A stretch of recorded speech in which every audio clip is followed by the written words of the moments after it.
Handshake. It has really caused a lot of chronicles in the country.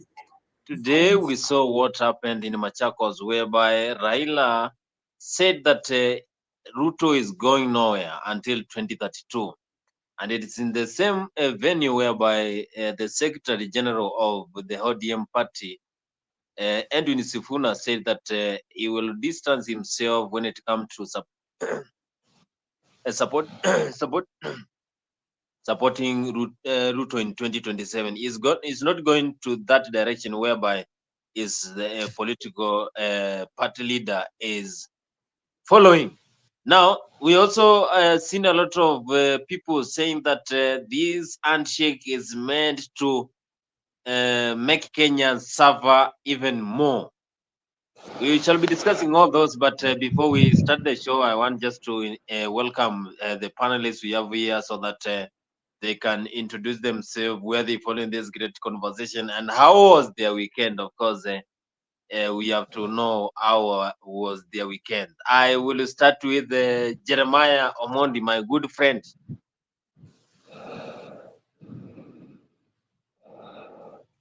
Bon, good evening.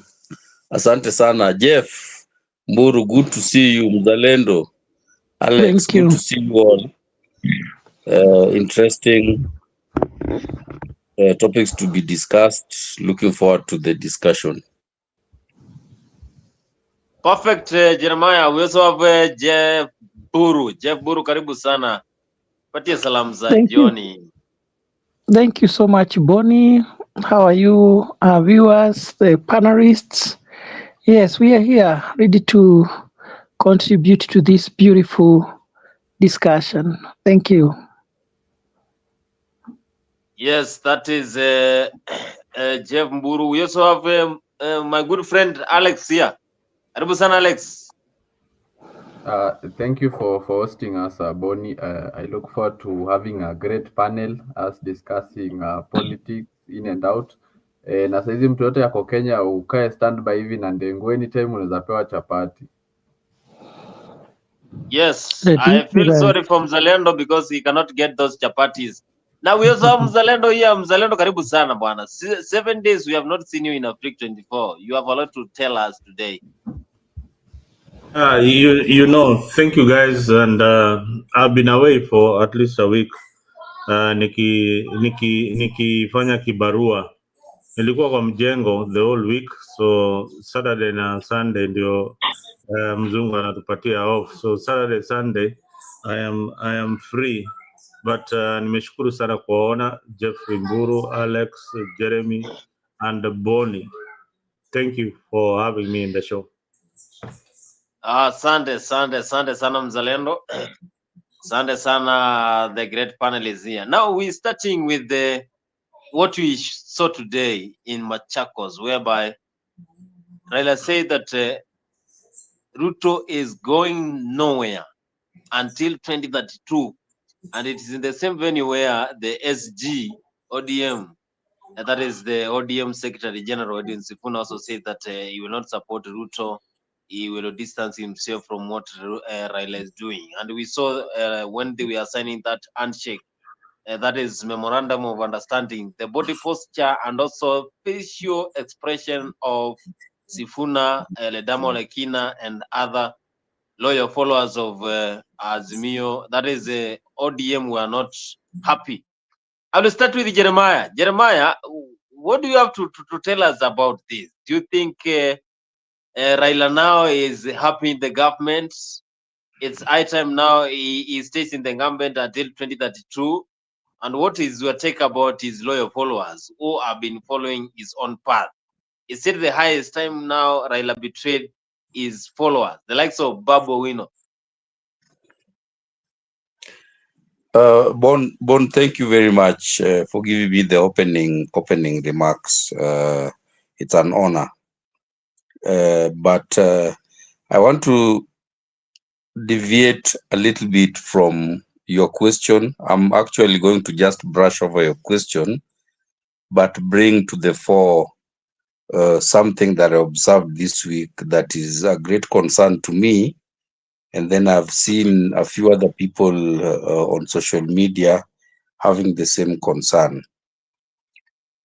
I think that we all agree on this panel that Ruto as a president does not mean well for this country. I'm not so sure if he knows which direction he needs to drive this country. He's like a blind man in the dark looking for his walking stick. Back in the days, and I know that Mzalendo can relate with this because we went through this when we were all in primary school back in Homa Bay. Whenever we heard that Moi was coming, okay, it was a cause of celebration. Schools would be closed. Children would line up on the roads, and teachers will be haggling to know which road is he going to use, how is he going to arrive, where is he going first, where is he going next, who will be there. The reason for that was so that Moi will stop by the roadside, give children milk, okay, give them some money, buy them a cow to go and eat for that day, and maybe even buy the school a bus. And he used to do that sacrilegiously everywhere he went, whether he was in Western, Nyanza, Coast, Northeastern, everywhere. When Kibaki came in, it was similar. As much as he wasn't doing a lot of the roadside, announcements and rallies and things, but when Kibaki was coming, students would line the roads to see President Anakuja, and you would see a presidential convoy, complete with those outriders and the presidential escort, the vehicles that the license plate said presidential escort. You would feel the aura of power coming. Uhuru and Ruto, when they first came in, they did something that everyone thought was going to be good. They said, we want to demystify the presidency.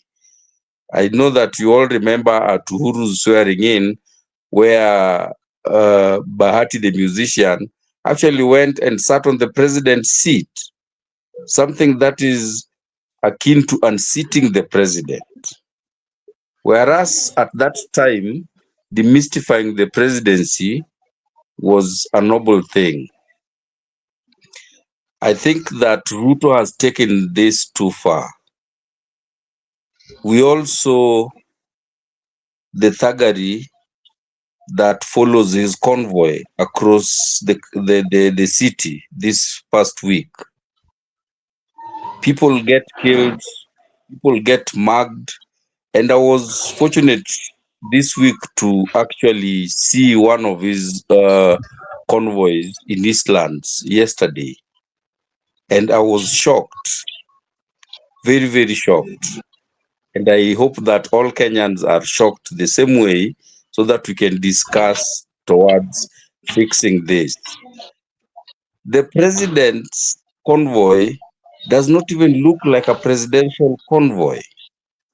Yeah? His convoy is awash with border riders.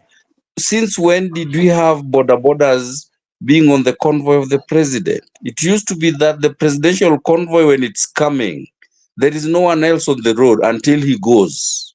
If you are a civilian and you're not authorized to be on the convoy, you will join it after all protocols have gone.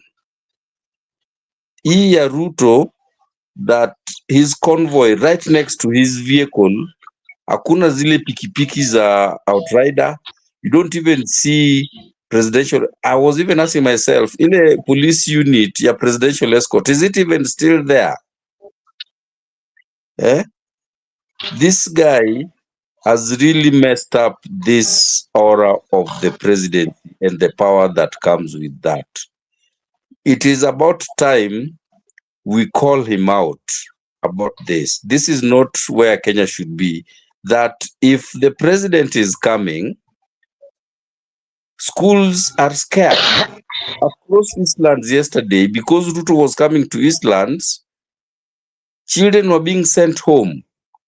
Because they fear of the thuggery that is going to come with the president being in Eastlands. People closed shops because of the thuggery that is going to come with the president being in Eastlands. This is absolutely unacceptable.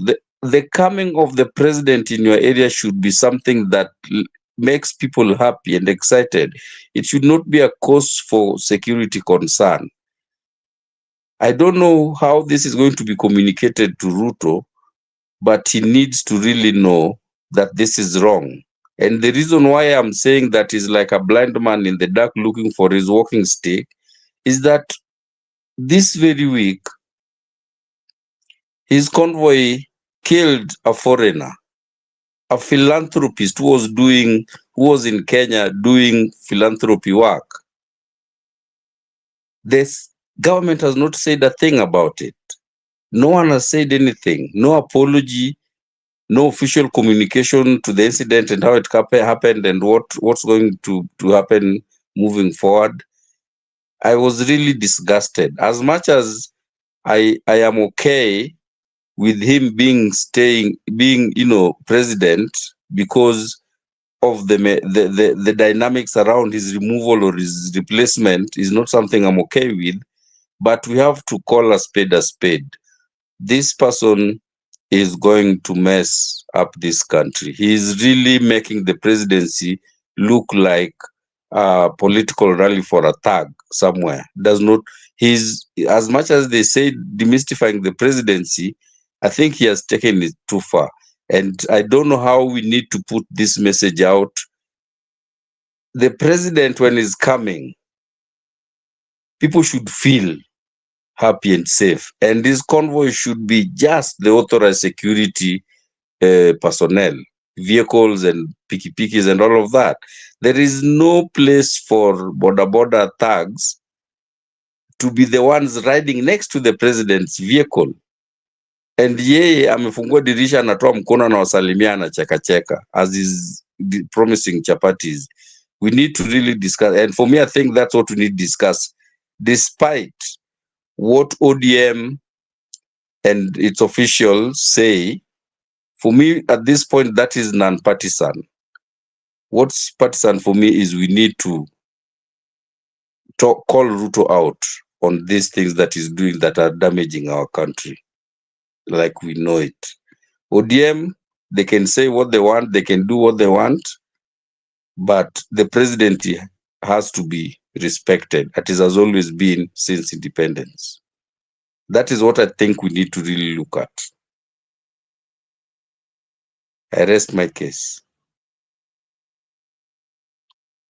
Thank you so much. Thank you so much, Jeremiah, of course, for those wonderful submission here. And we're going to also check on that.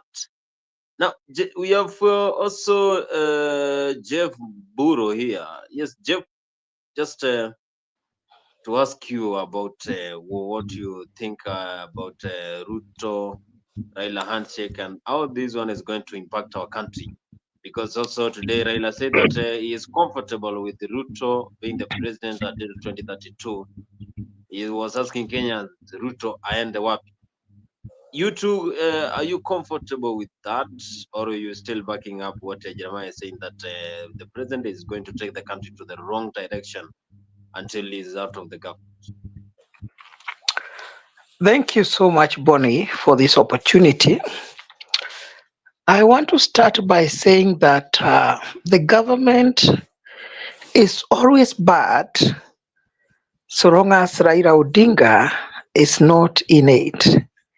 When he is outside, everything about that government is bad.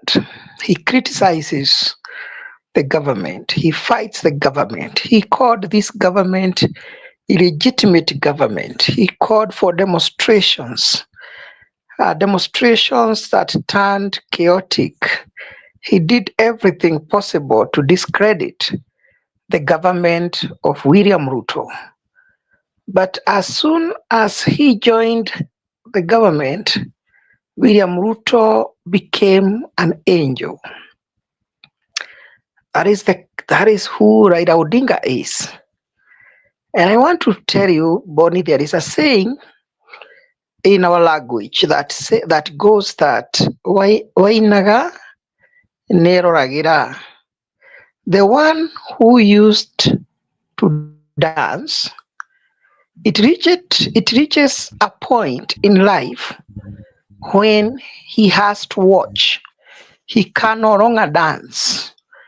Raila Odinga was a very good dancer in the political realm, but this is the time for him to watch as others dance. That dance that he used to dance very well, because I can say he is time barred.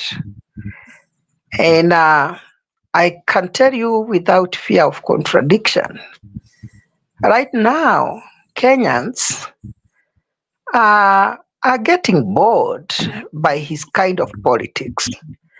The moment you do the same thing over and over again, people get used to you. That is why you see some of his staunch supporters have now started saying, no, this man is misleading us. People that would have never thought at any given time they would defy Raila Odinga. Right now, they are saying, no, mzee, hatuko pamoja na wewe. The direction you are taking, we are not together with you. Someone like Sifuna, someone like Babu Owino, imagine Babu Owino of all people. So that should be sending a signal to Raila Odinga that it is the high time for him to appoint a higher and bless that person and build that person politically so that he can take from him.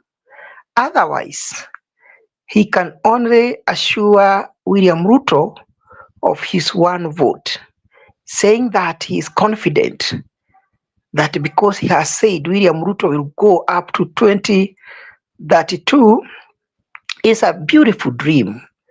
He should dream, it's okay, but I'm saying he should sleep and dream again, because dreams are varied. But this one of saying with confidence, because I am there, he is going to become, I don't know where he is getting that authority from. And William Ruto has become one of the most unpopular presidents that we have ever had. Actually, he is the most unpopular among all of them. Everything he says, Kenyans ridicule him. Kenyans describe him as a liar, a deceiver, a hypocrite, someone who does not mean whatever he says. When you go to the social media right now, they are full of chapatis. I mean, people are not taking the president serious. They don't see him as a serious person, which is very dangerous. He should ask, instead of telling Kenyans that they are giving him names, he should be asking himself, why are Kenyans praying around with him the way they are doing?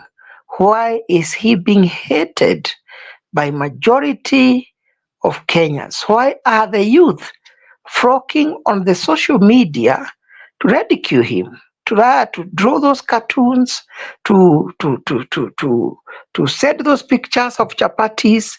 It is because they know him as a joker. Someone, a very young person, told me, Ruto does not even talk like a president. And she was telling me, can you compare Ruto when he is talking and Uhuru or Kibaki or Moi or any other president that we have ever had? People don't see Ruto as if he is presidential. He has done things that make him look like just like a carico, or just someone who is not very serious. So he should start now organizing himself. He should start talking like a president, behave like a president, mean every word that proceeds from his mouth, and Kenyans will start taking him seriously. But as for now, people don't see him like as if he's the president of Kenya. Myself, I try very hard to respect him. I have never called him names. I hear people call him Kasongo, as all those names.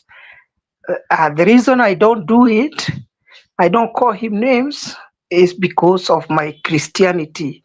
But otherwise, I would be joining Kenyans to give him another name. Thank you so much, Bonnie.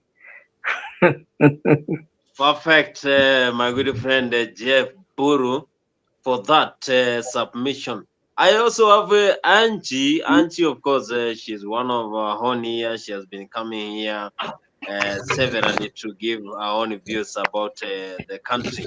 Now, Angie, what is your take about Raila Odinga handshake together with William Ruto? Is this handshake meaningful to our country, or this is just the start of another downfall? As Kenyans are used to saying since 2022, after what they thought is going to happen now, they are still crying, saying that they were lied.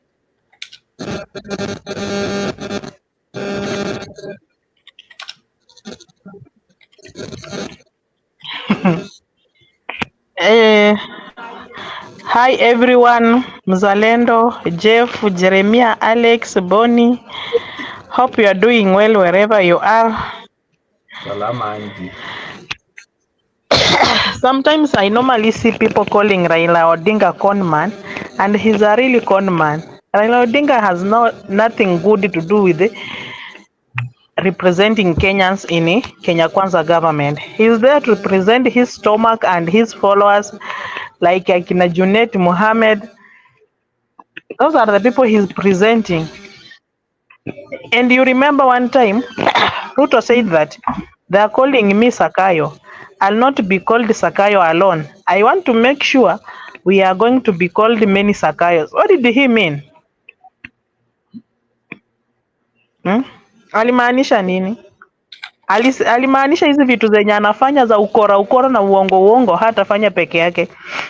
Ataingiza Raila Odinga box wafanye wote. And that's what Raila Odinga is doing. He has nothing good for Kenyans. If he has nothing, he has meant to present Kenyans, he could have just stand firm as an opposition leader and face William Ruto and tell him this is not good, this is not good, this is not good. But instead, he is now silent, eating. As long as pesa zinaingia kwa mfuko, iko shida wapi? And you can see how the rally of William Ruto has been in Nairobi. It was of a big thief moving around with the cars and small thieves moving around on their legs, looting all around. And he has some police officers on his rally who are escorting him. You can imagine what happened on Thika Road, Outer Ring Road, Kibera. People were being looted, and you are you are addressing who? You are addressing thieves. Well, that shows that Ruto and Raila Odinga are just digging a hole for Kenyan to sink in it. And next time we'll just hear that the Kenya has been sold to Chinese coming to occupy everywhere in Kenya. That's what William Ruto is doing. He has nothing good. You wonder the type of the president after being called those names. Why can't he just sit down and call himself for a special meeting and ask himself why are these names trending? A whole president launching a chapati machine, and the person who is being launched to is Governor Sakaja, who even can't explain himself. I watched the last time when he was in the Senate, when he was told to explain how he got to Dish in a county. He can't even explain how much he has paid on Dish on county, how he has paid the workers on Dish on county. He can't explain anything. Then you are moving around. Even sometimes I wonder when people on the WhatsApp group say that Ruto 10 bila break. I normally wonder, are they using their normal minds? Are they thinking, or they are just there because they are Raila diehards? So they are eating from the government, they don't mind about it. After all, bora wewe unapata pesa, Raila amekutengenezea katenda fulani hapo karibu kwa Ruto, unapata tu pesa. Or I don't know how we are, but I tell you, Kenyans are tired all over. As much as he was walking along Nairobi na rali za wizi akisema mimi nitasema nitafanya. When he was Kayole, it was on last year on November, when he said that hii barabara naenda kujenga, aliwahi jenga. So you are expecting to get machine ya chapati? Ruto will never change. He is the same now, tomorrow, and the other day, and yesterday, and the other day, and last year. He is just Kahongo, Kasongo. He will never change.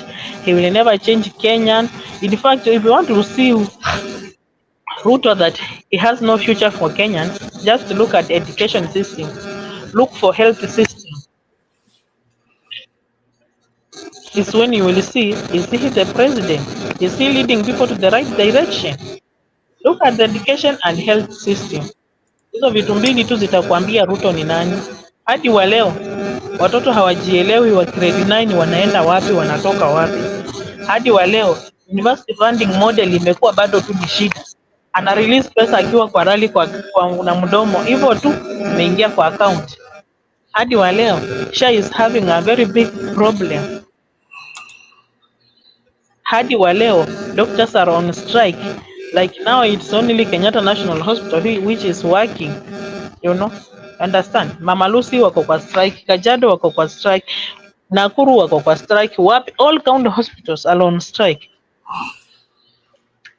Clinical officers and doctors are on strike, and he is busy promising machine ya chapati. He is busy at the church donating 100 million. Why can't you take those 100 million into a hospital?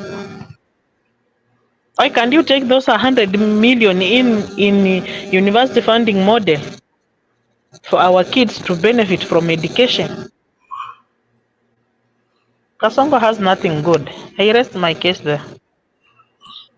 Thank you so much, Hanji. She said that Kasongo has nothing good. Of course, there is sentiments. We also have Alex. Yes. Shortly, Alex, give us your sentiments about Ruto Raila handshake and how impactful is this handshake to the country. Okay, thank you for this opportunity, Bonnie. I've had some very good ideology or philosophies from Angie, from Jeremiah, and Jeff, and I think you guys were mulikuwa na notes zangu. You guys have highlighted some very great points about what's happening. For me, I want to attack the Kenyan police and to judge the government and even the courts, because ni juzi tu Boni, we have had somebody was thrown out of a Super Metro matatu and he died because of a 30 shillings only. Somebody amerushwa nje ya matatu, amekufa, and up to now I am yet to hear any accountability of that matatu. I'm yet to hear the Super Metro Sacco being banned or anything being done. I'm yet to hear even the conductor being caught, and even now wenye walikuwa kwa hiyo matatu, they could literally do nothing, because how can you take somebody's life because of 30 shillings only? Over kwa matatu and then you see somebody is serving a baton with the conductor because of the small shillings. If you have to just pay for him, your story mara moja, because I find it very wrong. Somebody could lose his life because of a 30 shillings, okay? And I have not had any accountability. I've not really just being served to the family, and even that driver and the conductor need to be jailed. So it's really raised a lot of questions from the government we have. And then sasa hizi tunasikia hapa the president anaenda na launch machine ya kupika chapati 1 million. Those are the things we are launching. In China, people are thinking about ways in which when an earthquake strikes, the house can be placed in the air so that nini kukwata na kitu kama hivi floods, they can try to minimize them sweeping the houses and everything. And those are the issues which are huku Kenya, we have to start thinking about them. So if you check countries, easy, I don't know whether we follow up on news from other countries elsewhere. I think it's either Zimbabwe, not Zimbabwe. There's a country in Africa, I've forgotten it, the name. They are starting to try and develop cars. And those are the things we have to see in this country. People are trying to develop in ways. Here in Kenya, we have a lot of technocrats. We have brilliant people, and the amount of money that is in this country is enough for us to develop ourselves. But yet we still lag behind in terms of development, in terms of growth, and we like to brag a lot that to Kombele. So I believe we have settled for less, and our problems transcend beyond the President William Ruto, because and I use the example of the people of Kiambu, huko watu wa Mount Kenya.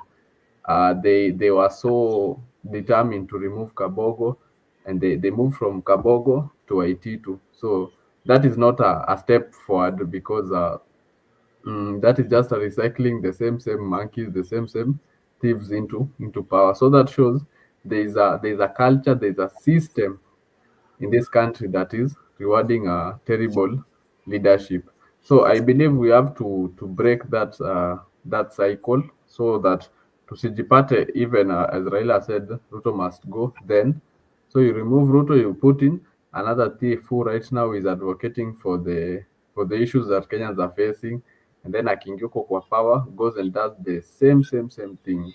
So I believe sijui niseme through spirituality or what, but I believe we have to break through the terrible culture that is there in the politics, and hii system ya kurecycle the same thieves, the same old monkeys into power. And I believe we can do better as times goes by. People are getting much more smarter. Recently Odinga amekuwa Kisii, and he has realized that there he doesn't have sycophants, so he can't just go there and after signing a deal with the president and expect the people to be happy with him. Because we know all sovereign powers belong to the people. So if the people never wanted him to join, why would he join into the power? And then you try to manipulate people's perception. And as time goes by, I think Raila is slowly losing his relevance ever since the Gen Z demonstration, ile yenye aliambiwa Agwambo stay at home, and then he went out and signed a deal with the government. So, but I believe political wise, what I'm seeing from the opposition, I believe we can do better going forward, and I hope the best for this country. Thank you, Bonnie. Thank you so much. Thank you so much for that wonderful submission. Of course, if you're watching Afrique 24 from other social media platform, make sure you subscribe to Afrique 24. That is FRIQ24, Afrique 24 social media platforms, and the most important, in the YouTube channel. Then you'll get a lot of news over there. Also, news concerning politics here every day from Monday to Sunday, and also we also have matters concerning sports, Dimbal Afrique, every Monday at 10 p.m. East African time. Now we have Mzalendo. I know Mzalendo has a lot of things to share.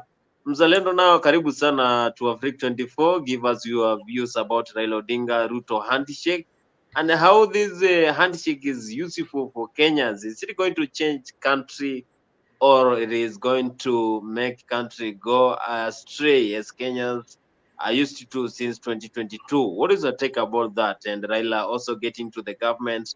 How about his loyal followers who have been so close to him, and they have been making sure that Kenya's grievances have been represented in the opposition? Now they are in the government. What is your take about that? Thank you, Bonnie, for the good question. And I think that is what people have been discussing throughout the week. But first of all, it is unfortunate. Let us just go back and reflect what happened during the presidential tour. I think Jeremy mentioned it, and it is sad. A president is visiting Nairobi County, We have NSIS, we have the police, we have all these intelligence bodies that organize the presidential tour. Then we have got thugs from all over Kamkunji raiding and attacking pedestrians, robbing them of whatever valuables they had. Alongside the presidential tour, that tells you of what society will become. This is a lawless society. So far, I understand that 38 people have been arrested. But you see, you are arresting people after an incident. You could have predicted what is going to happen so that you can stop it. You see politicians flying in with the choppers and all that. There could be a chopper up there looking at what is happening down on the ground to make work easier. So it is sad. It shows how the society of Kenya is. It shows the joblessness in Kenya, especially on a weekday, people turning out to meet the president on a weekday like that. It shows that most of the youths who are attending those functions are jobless. They have got nothing to do. So that is the society that we are in. And in some instances, you saw the president being heckled. So people don't really appreciate him much. And when you see huge crowds like that, then there is a lot of money that has been involved in mobilization. When you see the leadership of Nairobi going to State House, it is just for the money, so that they can mobilize crowds to meet the president. While everything that the president was doing could have been done in a boardroom.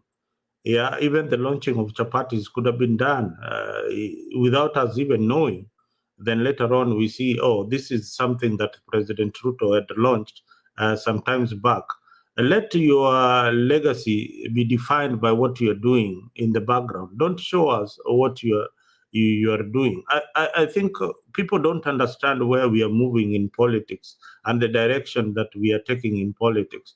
And for one, Raila Odinga, I think most of his supporters have elevated him to a semigod, a demigod, somebody who they feel that his opinion has to be followed by each and everybody. No.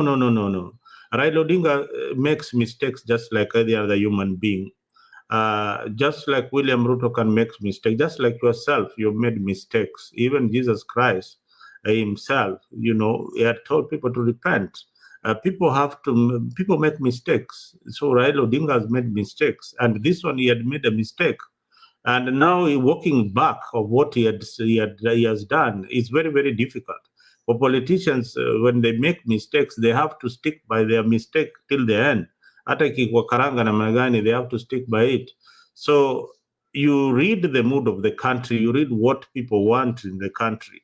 Then people are mixed up thinking that, okay, elections are about roads, elections are about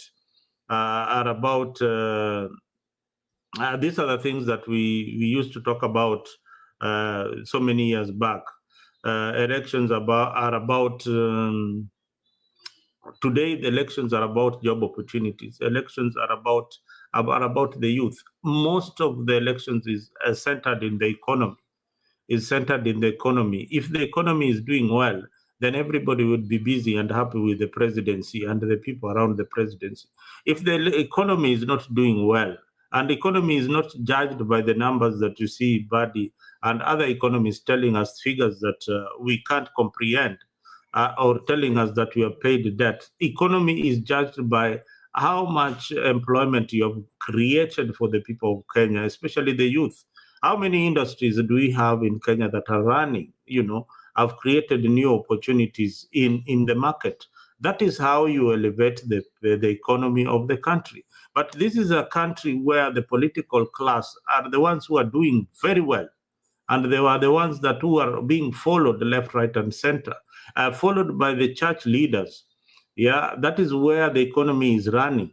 That is where the money that you are taking each and every time, that's why the president spends 20 million in a church. That is where the economy is. This economy is controlled by a few individuals.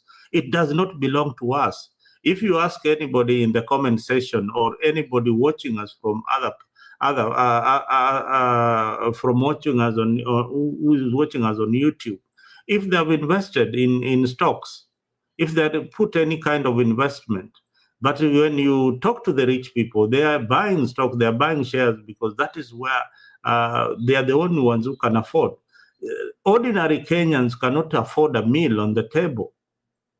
They cannot afford a meal on the table. And we say that the economy is good. No, there is nothing that is working for the people. When we go back to the justice for the victims during the demonstrations that have happened, what is the president doing, or what is the leadership doing, or what is the broad-based government doing to compensate at least the victims? What are they doing? They're doing nothing about it. Instead, they're just stamping and talking about Wamunyoro. I don't know even who Wamunyoro is. Gachagua is not even running for president. I don't know why he is in our minds all the time. Our minds are focused on a good country and good governance. That is where our focus and energy is. If Ruto can provide that in the next 2 years, then so be it. If he can't provide that, then let us elect a leader who is going to lead this country. And this country, we are not at war. We are not at war. The way Raila Odinga purports that, if I'm not in power or anybody else, then the country cannot move towards the right direction. There are very, very bright Kenyans out there who would want to be to lead this country to economic stability and growth. But they cannot be given a chance because of the political cabal. These guys, they watch their backs easily. When Raila walks up and says that, we didn't know where this country was going to, this is something that we have fought for a very long time. But he's forgetting that just a few years ago, he was in the streets trying to kick out the same government. Where was he going with that? The demonstrations. Where was they going with the demonstrations to storm State House? Isn't it the same thing? When the young people are asking for a seat on that table, who are they bringing in? They are recycling the old politicians.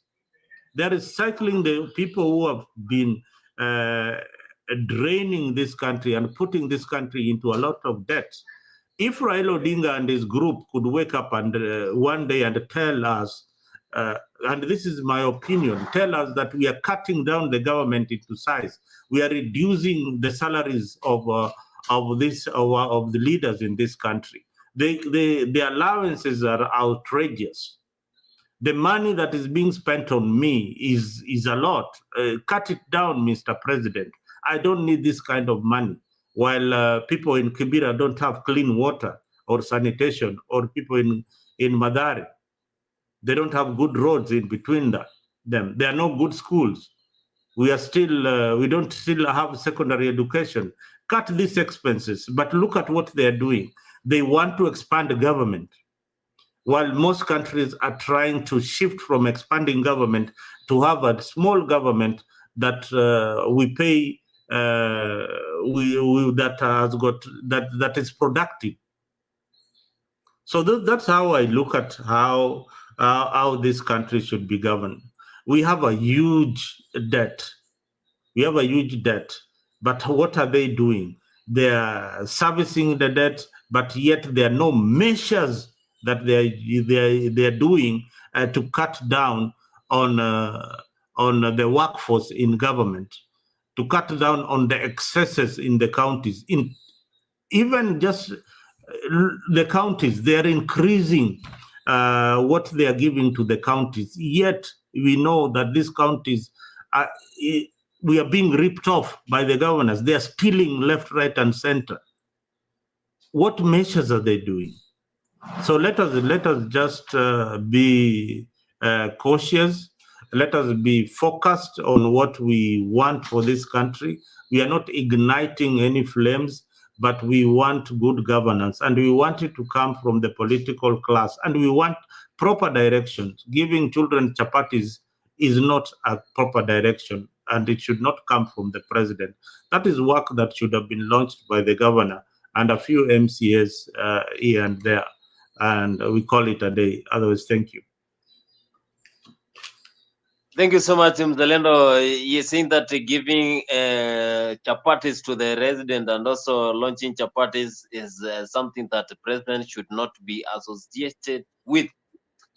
Yes, Mzalendo also raised this concern of insecurity when we are having presidential tour. Also, Jeremiah, we are having a lot of people complaining about presidential tour in Nairobi, whereby some of the people they lost their properties. We had the goons who were following up presidential You know, escort there.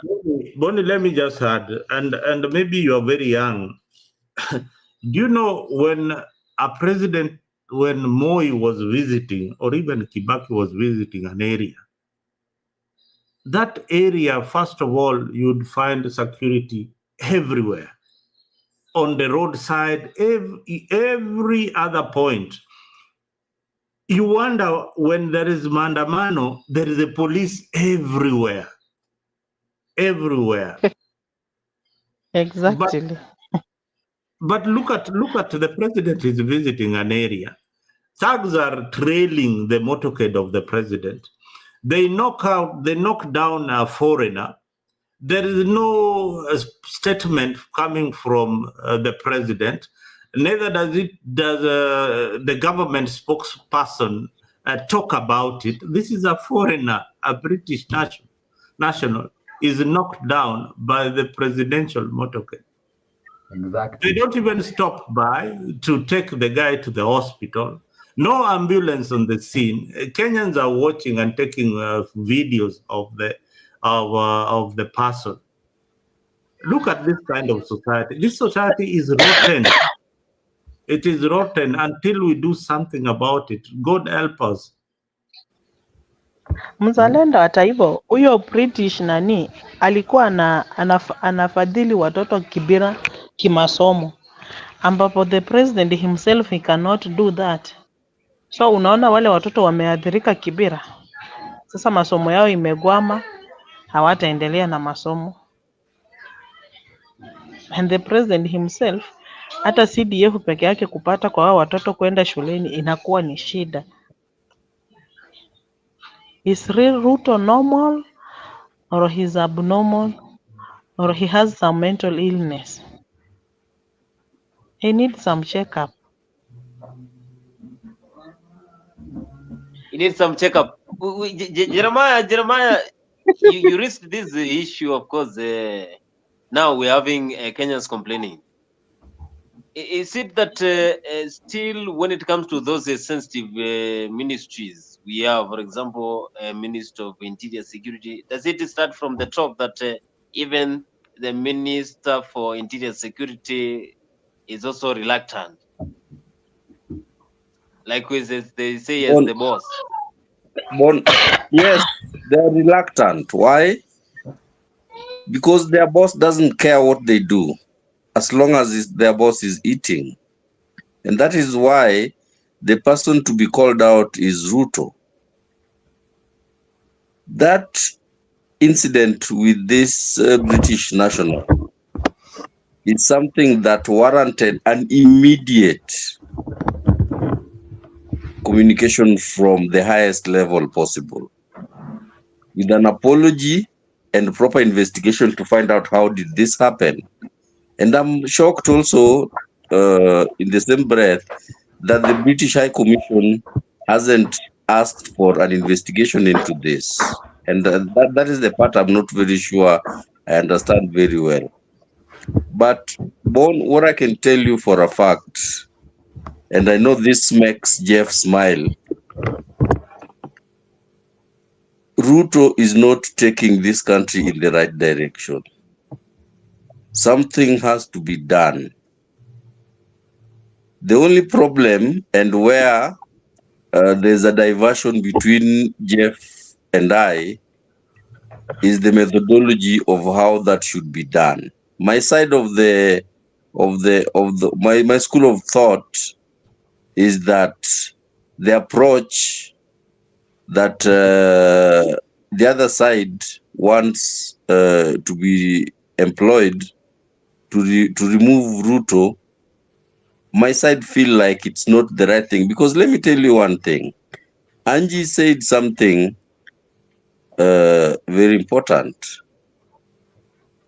The only thing that we ask those who are on the other side is that this Ruto,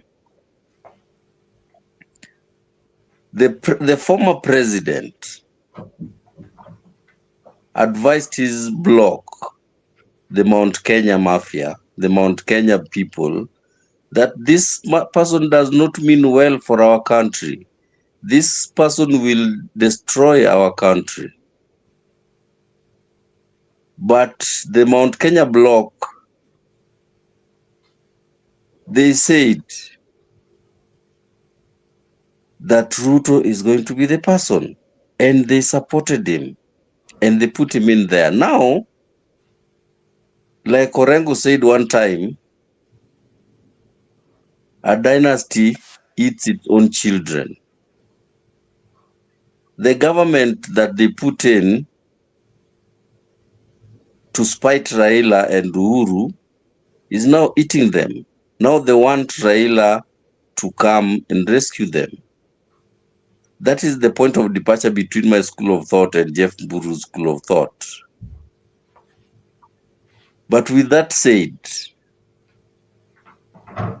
I can guarantee you that there is no single Kenyan except maybe Ruto's family and people like Sudi and the likes, who actually believe Ruto is leading Kenya in the right direction. Now, moving forward, that is the status as it is right now. But moving forward with very serious foresight, the union of Raila and Ruto can go either way. Okay?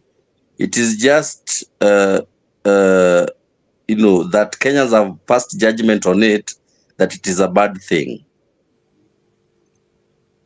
What can happen is that Raila should and can call Ruto out on these things from inside and tell him, boss, we have joined hands with you, but these are 1, 2, 3, 4 irreducible minimums that we would like you to do so that we can support you. That hasn't happened yet. We don't know if it will happen. We don't know if it will never happen. But like I said, born at sometime early last week, that Raila can sanitize this government. What I meant when I say sanitize was not that now to start telling Kenyans that this government is good while things are going south. Sanitize, what I meant was that they need to tell Ruto, this is what Kenyans are saying, this is how Kenyans feel, let's change it. We are coming in to help you change this. Is it okay? Do you need help with this? Then if Ruto refuses, then they can then part ways amicably. But I think that everyone agrees that this guy is really messing up our country. This guy is not, it does not mean well for our country. African countries are busy doing things. I was in Dar last week. Dar is growing. Sisi huku bado tunajivunia ati we are the largest economy, and 90% of our revenue goes to corruption, goes into people's private pockets. Dar is, you cannot compare Dar with Nairobi as we speak right now.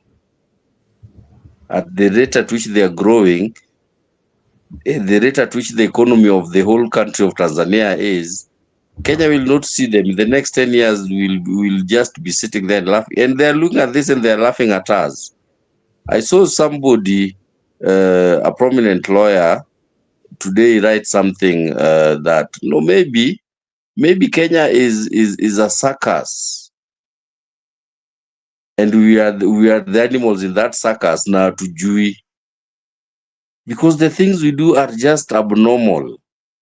There are things that people look at us from outside and wonder, kwani hao wa Kenya, what is going on with them? How can a whole president sit in front of people and say that I'm going to give you a machine that will make a million chapos seriously? And the children you are telling this to, they are barely able to get to school. They're able to pay. They are barely able to pay their fees. They don't have uniforms. Kibaki left a very free education, system that was working. Where has that gone? The teachers have gone rogue in these institutions. My children go to public school. Yes, they say it's free, but the little things that the teachers want from you that goes directly to them. This dish in a county, 20 bob every day. Every time your child goes to tuition, which is mandatory, 100 bob. The little monies that the teachers want from you in public school, when it's all said and done, they should just tell you, wewe, fee ni hivi, lipa fee, you pay it once and you forget, mtoto aende shule. The president is not addressing that. He's not looking at that as a problem. He's just promising to give them chapatis. While we know the system that is feeding the children, as good as it is just a cash cow for somebody else to make money. Health system is down to the dogs. And the government's Auditor General gives an official statement, not an opinion. An official Auditor General's office says the system that runs the SHA is not owned by the Kenyan government. It's owned by somebody out there somewhere. And the president still wants us to believe that this thing is good for us. It's going to improve healthcare. It's going to fix our social health issues. I think,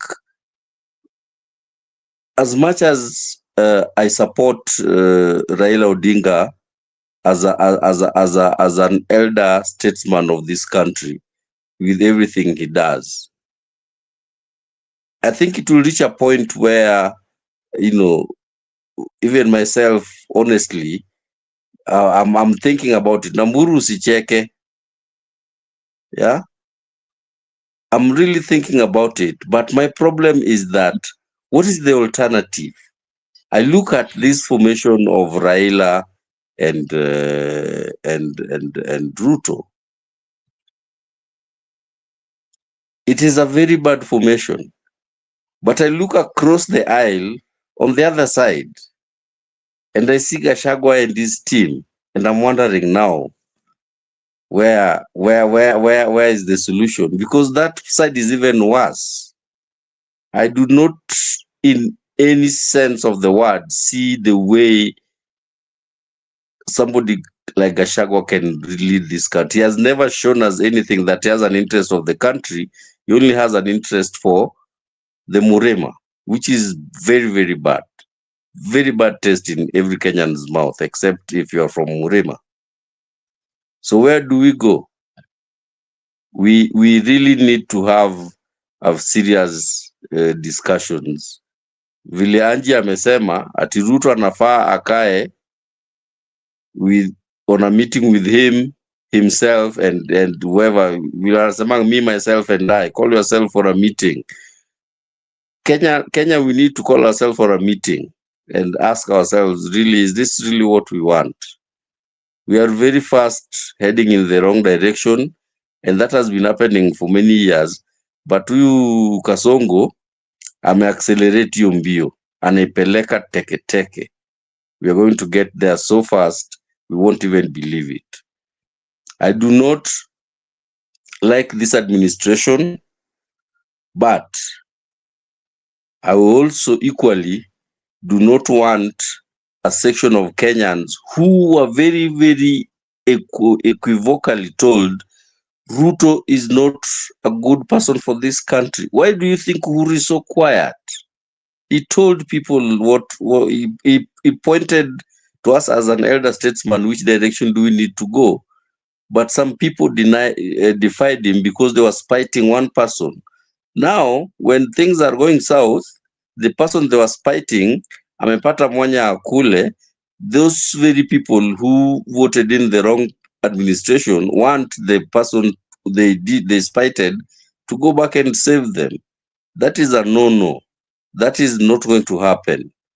To that extent, I hope that Raila, with this union with Ruto, he tries to sanitize this administration, show him the right way. Asikae tu na angalie vitu zikienda mrama.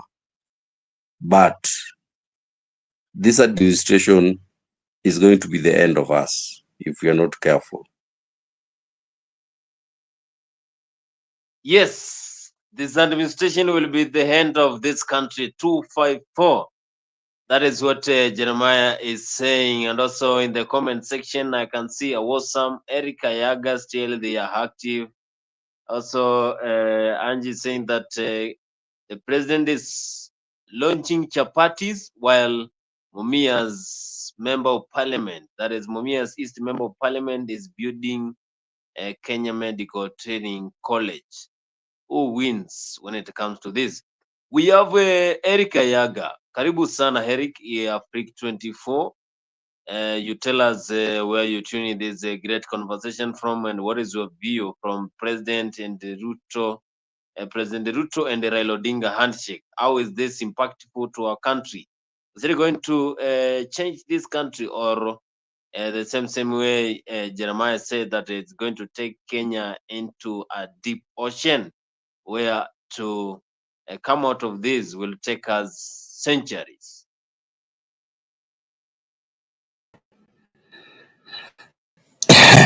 Okay, thank you very much. I'm America.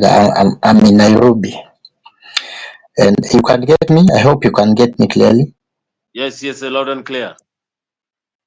Okay, thank you very much. I'm in Nairobi. I'm a resident of this town for so many years, and I always sometimes peep at the comment section, but today I say let me come in so that I also have a say on the Kenyan political development. I'm wondering, I'm yet to see a handshake between President and Raila because there is no handshake. And there is also no political information. I don't know where people like Jeremiah are getting all this information from because I'm yet to be told any political information if iko sidhani kama iko. So I think what has happened is a friend of an enemy of your enemy could be your friend. I think that is what happened between Raila and Ruto. You know, people do not talk the truth. I'm seeing people talk about Kibaki left this, Kibaki left that, Kibaki did this. Ruto did not pick the presidency from Mwai Kibaki. And that is what people should be kindly and genuinely say. And there is no a country that falls in 2 years. I think the people who did economics, I'm not one of them, should tell you how those predictability on part of research happens. So I don't think the country has fallen in 2 years. Since 2013, we have had a problem. We have took two people to power. And I remember, you know, people just don't remember. I remember when the ambassador of UK, was he called Kriegler or somebody? It was UK and US. Few months to election, and we were heading to election in 2013, they came out and told us the choices have consequences. I cannot remember their names, but I can remember that statement. the headline of all the papers were choices have consequences. And the Kenyan people made those choices. So today we cannot blame one individual called William Ruto. We must blame the state from 2013 immediately after Kibaki.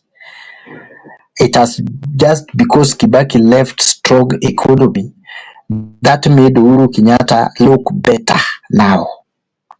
But in this whole, they place us together. That we can't lie and we can't blame Raila Odinga on that. And when it comes to this issue of formation, political formation, I think Raila Odinga has just signed, I can say, reducible minimums. Yeah, he gave a condition for him to work with the Ruto, and the condition is good. Before we work together, these are the conditions, and those conditions are 10 points agenda. And I think you heard Sifuna today, loud and clear. He said very clearly that we will only have a marking scheme. If police continue abduction, it is you and your party leader that has destroyed it. So you don't blame. We don't want this because I think the crafters of that thing were very wise. We don't want somebody in future to say that ODM betrayed Ruto or ODM betrayed. They have not entered any political pact. ODM has just given the condition, and William Ruto have accepted the condition. If he fails to work on those conditions, if ODM walked away, because it is now is working under the mercy of ODM, and that is the truth, and that is why many people are bitter with Raila Odinga. People like Mburu, the Judge Jeff Mburu, they are bitter with Raila Odinga. And even if they are bitter with Raila Odinga, the fact is we need a stable country and stability in the country. We can't have a country where we have running battle ups and down. And Kenya is also a multi-ethnic, and our ethnicity is very high. Ruto comes from a community. If he is uprooted from power, the same way some of us suggest, that community will retaliate and we will have a civil war, if not. I'm not threatening, but sometimes in law or even in economics, you predict actually the trend of if this thing happen in 2 or 4 years, such a thing may happen. And you thwart. People who learn from history do not repeat the same history.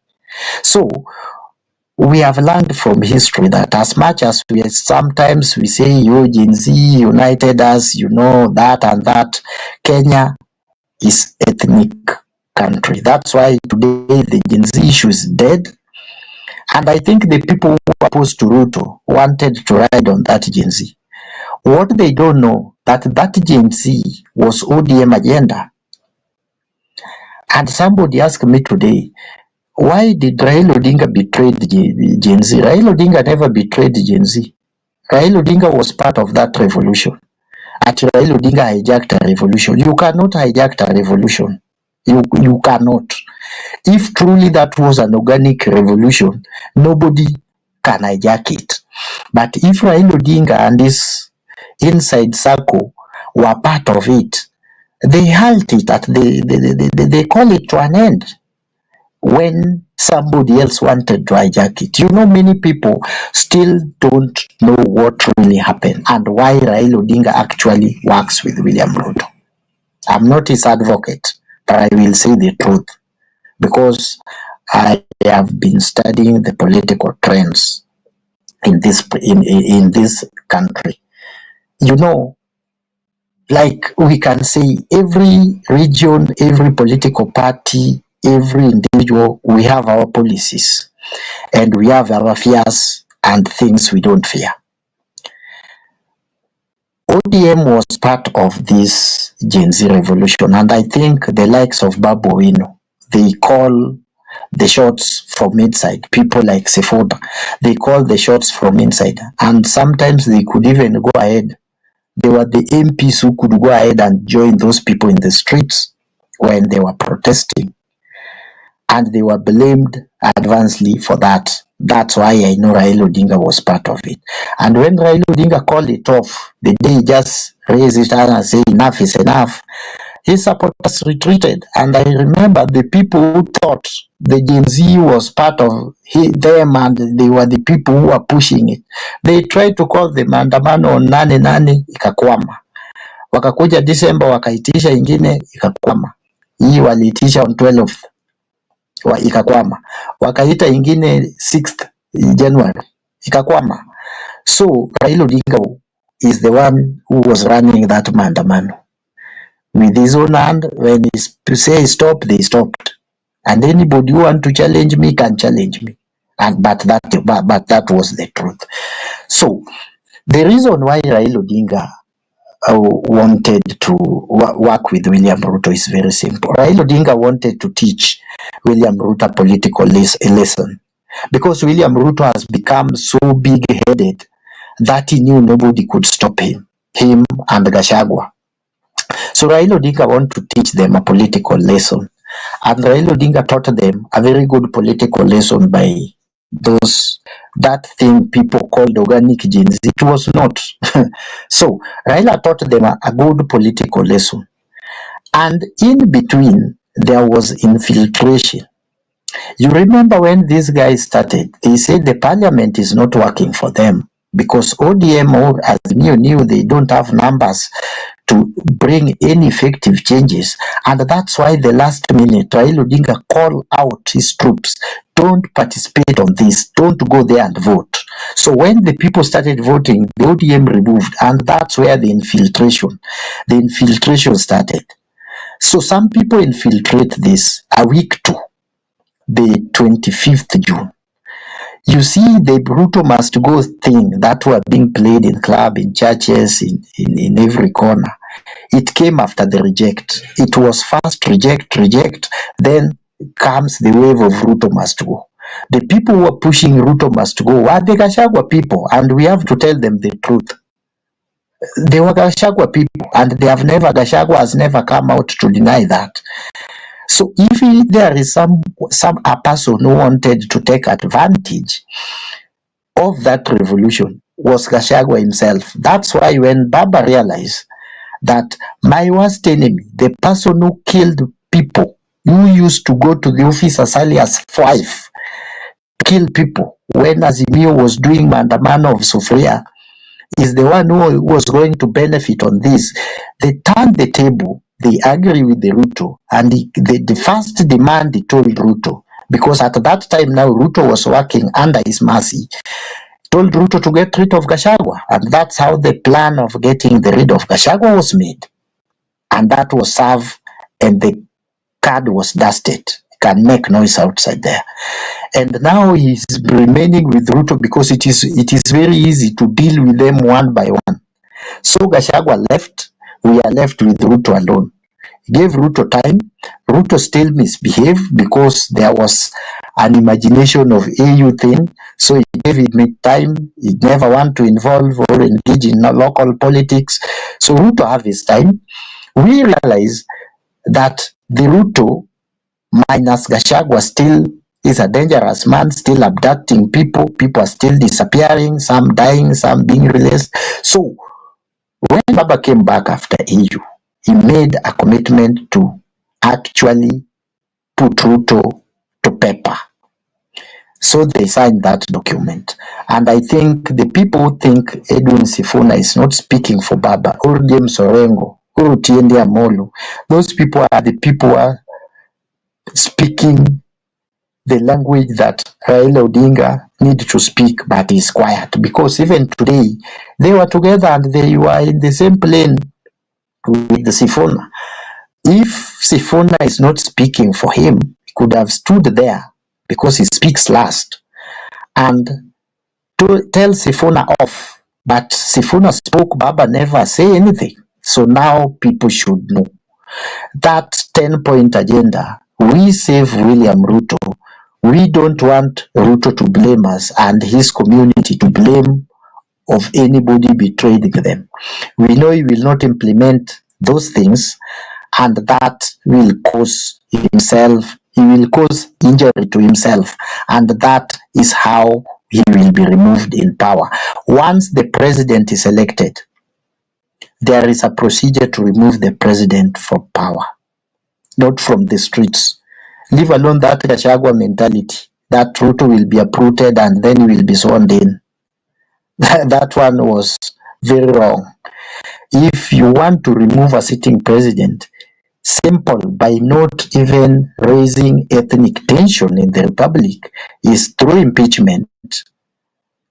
That is in a country that is stable, and through election. And I told people, Ruto will go, but not now, not next year, but in 2027, when Raila will be leaving him at the last juncture. There will be there is going to be a very big political movement, and I don't see William Ruto and Gachagua being part of it. And I don't think the time William Ruto will be left on his own and Gachagua will be left on his own, I don't think they will make any political maneuvers to work together and push and become a competitors. But what I'm seeing, Kalonzo and Martha Karua are there to manage Gachagua, and Raila Odinga is given a time and opportunity to macromanage William Ruto. So it will not take a lot of time before Azimio people comes together with the new guys on board and push William Ruto and this skunk guy. But Gachagua we can't run now. So I don't think if Gachagua can even kaseme Ruto tosha tena after what we have seen. So that there is deep political playing that is going on in the republic, and very soon, I think early by next year, the demand will be very high when Ruto has failed to meet the ODM condition for them to work together. And that's where the rubber will meet the road for them. But for now, let us make a stable country, because between now and 2027, we have a country, and I want to support Raila Odinga 100% on this, because in a stable country, you can go and sell your eggs and come back home. But when there is a running battle, we cannot go to town and do our small, simple. I know there is challenges, yes. The life is hard, not for everybody. And this hard life, here you can't blame Ruto. Yes, there are some policies that are not working that he introduced, but you have to trace this thing as early as 2013 up to now where we are. We should not forget Uhuru. We should not just talk of Kibaki, then Ruto. And there is a 10 good years that were wasted in there between by making bravado, building a railway that is going to a forest. I have never seen in my life a railway coming from a port to a wilderness. That thing was maybe a national park. Yeah, I have never seen. And if you look at the cost of that and the debt we have, my friend, and they went for the loans that have a lot of interest. So I think we need to have a stable country. We better have this hot political argument, but at the end, in the morning, you can wake up, go look for a job you do. Hata kama utapata 300, kuja na hiyo 300 yako kula, alafu tuzidi kupiga siasa, rather than having a country where we have running battle between the police, the army, and the people. Njaa ndio itatuua, by the way, tukikaa kwa manyumba. So what I'm saying and what I'm calling for, let us have a stable country. That is number one. Ruto will go, but in 2027, the people who are dreaming of uprooting president in midway, those are the dreamers, and if they want to challenge me, I will be ready to answer them. We tried all those things even boycotting an election, it never works. You can only remove a sitting president through election or impeachment. And those impeachments should be driven from the ODM doesn't want to be blamed. The same way the impeachment of Gachagua comes from UDA, we will support it. We supported it. If those UDA MPs now feels that Ruto betrayed them, they should drive or manufacture an impeachment motion, bring it to parliament, ODM will pass it easy, without fear or favor. If they want to do the same for Wetangula, we are also ready. We will do the same because we want them wakulane wenyewe kwa wenyewe. We don't want to be part of it. And remember, when there is a vacuum, that vacuum will be filled. So if you removed them, mukitusongea sisi tutaingia kwa hiyo space and you don't have the reason to blame us. Thank you, unless somebody have a question. Perfect, Eric. I have a question for Eric. I think he has a wonderful submission, but I also feel that he is misinterpreting issues. And when he says that Raila Odinga was part of the Gen Z's protest, that's a big lie. And he knows that. That Raila Odinga had never been part of the Gen Z's protest. You should also know that the issues that the Gen Zs were raising after the protest are issues that also involve, don't only include Ruto, but also include Raila Odinga. The issues of succession, the issues of recycling old politicians in his camp. These are the issues that the Gen Zs were raising. It is not just about William Ruto. They also raised very important issues that are happening in the country. So Raila Odinga, the Gen Zs never saw him as a solution, and they said that he should sit back. So I don't know why you're getting this skewed kind of thinking that Raila Odinga was part of the Gen Z movement. And another thing that I really also want to clarify. Yes, you say that we cannot remove a sitting president through demonstration. Yeah, that part of the statement is true only when it is not happening within the ODM circles. When ODM were protesting last time, a few years ago, they tried all means to remove a sitting president, but they failed. Now, when the Gen Zs moved a step further to even storm parliament, they were going to remove the president. And the greatest fear is that for Raila Odinga and his team is what next? The guy who was going to occupy the presidency was Gachagua, and that was the greatest fear. So it was a possibility. Picketing is part of the constitution. Demonstration is part of the constitution. Revolutions, we have seen countries coming down like Tunisia. So we have to correct some of these things when you say them, and they look like they are good statements for the public and for supporters of Raila Odinga, but they are wrong statements. Raila Odinga currently are working with William Ruto in parliament. And for you to try and say that, they can bring a motion in parliament, that parliament is already compromised. And you know that so well, that cannot happen. It's already controlled by William Ruto and Raila Odinga. So how will they bring a motion to impeach the president in a parliament that is controlled by the two? That is my question to you. Okay, let me start by the last question, because I think it is very easy. The parliament has been compromised from the word go. Even when Gachagua was being impeached, already the parliament was compromised.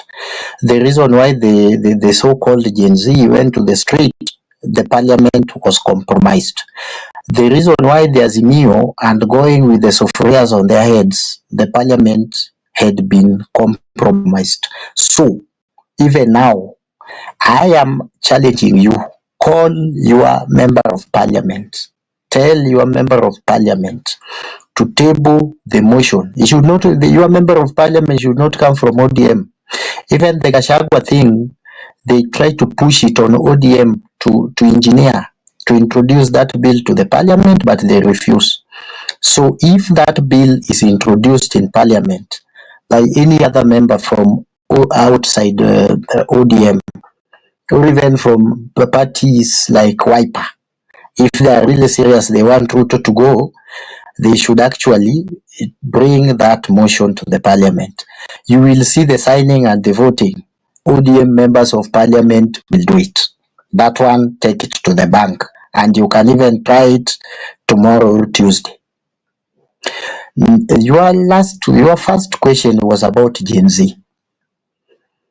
If the Gen Z was organic and they were even against Raila himself, why didn't Raila stop them?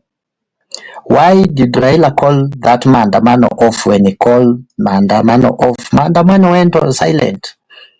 It was over. It was over. You cannot start a war you cannot finish a war you have not started. I want to tell you today and take it to the bank because you know the truth comes out slowly. Today I have heard the truth about 207. I was in class 8, I think. I was very young when that 207 things happened. SK Mashari had just come out today and told us it is him who was called by others to change those figures. He said it. So take it to the bank that if God gave us life, you will one day realize that ODM was fully behind that Gen Z. And the things that people are calling organic were not organic, and ODM was part of it. That's why even if Babu Owino, my MP, misbehaves in ODM, Raila will never speak about him. It is only the people like Junet and the people who are confused down there, like Opondo Kaloma, can attack him. He will not receive that attack from Baba directly. I know Raila Odinga speak for himself. More so the MPs from Luoland. He always speak to them directly. I remember when there was a time Nyakach MP made a certain defamatory statement against Nyong'o. And he came out and told Kaluma, you made a wrong thing. If many people think the likes of Babu Owino and Sifuna are not speaking from Raila Odinga, I am very sorry for them, but very soon, people like Orengo, very soon, the history will judge me right, and somebody should not sit down under a tree one day blaming that Raila Odinga betrayed William Ruto. He is stabilizing this country the way he destabilized it. Raila Odinga was the one, and ODM was the one who was behind those Gen Z thing. And that's why when he says stop, they stopped. And the people who believed it was not him who was calling, people like Wajigi, they went to the street after that. People like Boniface Mwangi, they tried to went to the street. People like Omutata, they tried to went to the street. They call even Naninani that they call the mother of all Maandamano. It never happened. Raila Odinga called his supporters to retreat, and they retreated. So if somebody says it's not Raila Odinga, so the time will prove me wrong. Mzalendo. Eric, thank you very much for your clarity on what you think. That is your observation. But where I sit, I think the person who called off the Maandamano, and that is why the government is after his neck, is Gachagua. Is the one who held a press conference and told the Gen Zs to retreat, and never at any time did Raila call off the Maandamano. But let me move to Jeremy. Jeremy, you've heard the sentiments of Eric. What do you gather with this kind of thought, Jeremy? Thanks, Mzalendo. I've listened to Eric, and he has left my head spinning. So much so that I don't even know where to start. He's taking me left. When I'm trying to start to understand left, he goes right. When I'm trying to understand right, he's going north. Before I understand, he's going. I'm not so sure how I can answer Eric generally, but I think that, yes, Eric, your submissions are your opinions, but I think that they are a little bit far-fetched in some areas, especially when you're saying that ODM was involved in the Gen Z demos and Raila called off how the hell does that even make sense? I don't understand it. You are making this Raila look like an all omnipresent type of human being. Eh? The Gen Zs was an amorphous creation of the Gen Zs themselves. Everyone knows who was behind it. No one has ever said Raila was behind it until you today. So that part bado sielewi vizuri. The part also of calling them off, I know that Gachagua did do a press briefing to ask them to stop. That was one factor. The second factor, these guys, the thing got infiltrated by government operatives. All right. Remember, let me tell you, in the history of youth campaign teams, Ruto created that idea way back in 1992 Y2K. Eric umesema 2007 you were in standard 8. So I think stories are 92 probably hautaelewa, but let me give you history. Ruto was behind the youth for KANU 92. He has been in youth political groupings up to now. He knows how they operate. He knows how he has been on the receiving end of those from the government. He knows how to destabilize them. So he knew the first thing is infiltrated, and he did that with these operatives. Wakaingia, so that's why the first demonstration on the first or Tuesday that they happened, it was really a real demonstration of the Gen Zs.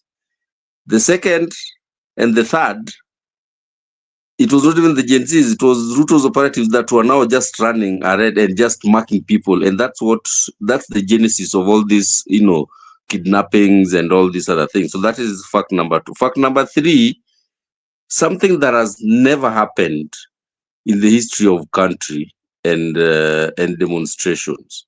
There has never been a time when a military grade sniper has been deployed by the government to pick demonstrators from the rooftop of a building, and no one even sees him. No one even knows who he is. No one even knows what he looks like.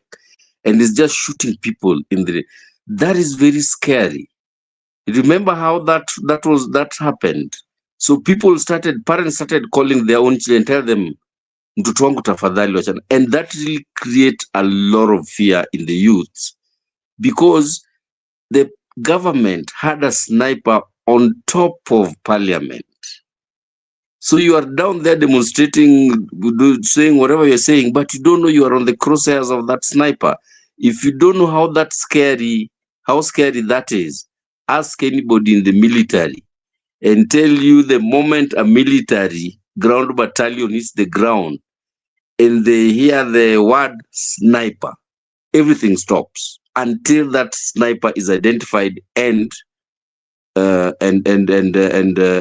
immobilized.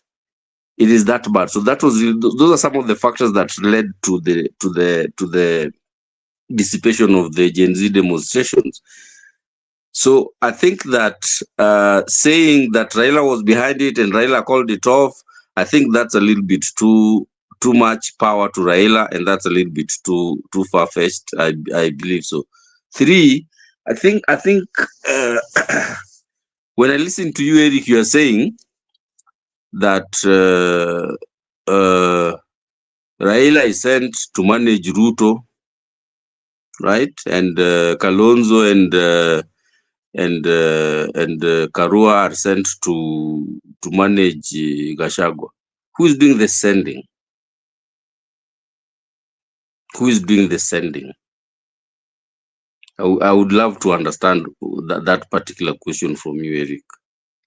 But other than that, I agree with you. We need a stable country.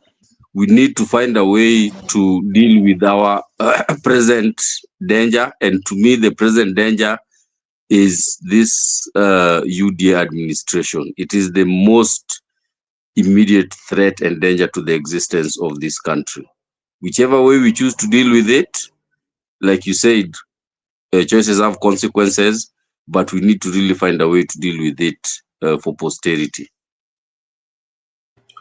Thank you very much, Jeremy. Jeffrey Mburu, Eric, before you answer Jeremy, Jeff Mburu, are you still with us?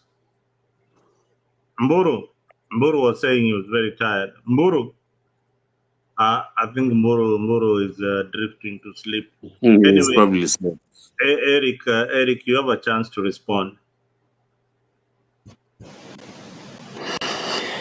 Okay. Thank you, Jeremy and Mazalendo. I just want to tell Jeremy, I may be young, but I'm a historian. That is what I study. So I love history so much. So the story of 1992, I think I'm very well conversant with it. But I think politics change as time goes by. You cannot use the tactics used in 1992 and bring them in 2022, 20 years later. That is very wrong. So what I'm saying, because dynamics all change, and the things that they were fighting for at that time are also different. So many things, many factors changes. So, and the generation that we are dealing with now is also different with that generation that was there in 1992.